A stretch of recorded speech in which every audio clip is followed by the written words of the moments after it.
In a sense, the entire system of taxation is a form of involuntary servitude. Take in particular the income tax. The high levels of income tax mean that all of us work a large part of the year, several months, for Uncle Sam, before being allowed to enjoy our incomes on the market. Part of the essence of slavery, after all, is forced work for someone at little or no pay. But the income tax means that we sweat and earn income only to see the government extract a large chunk of it by coercion for its own purposes. What is this but forced labor at no pay? The withholding feature of the income tax is a still more clear-cut instance of involuntary servitude. For, as the intrepid Connecticut industrialist Vivian Kellams argued years ago, the employer is forced to expend time, labor, and money in the business of deducting and transmitting his employees' taxes to the federal and state governments, yet the employer is not recompensed for this expenditure. What moral principle justifies the government's forcing employers to act as its unpaid tax collectors? The withholding principle, of course, is the linchpin of the whole federal income tax system.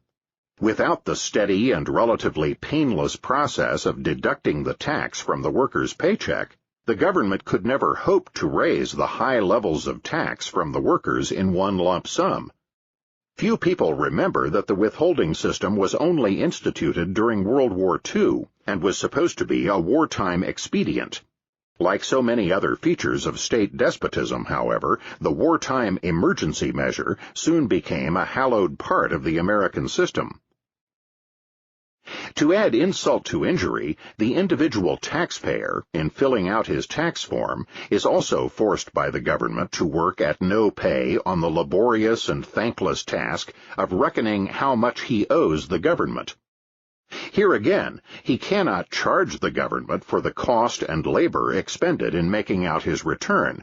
Furthermore, the law requiring everyone to fill out his tax form is a clear violation of the Fifth Amendment of the Constitution, prohibiting the government from forcing anyone to incriminate himself.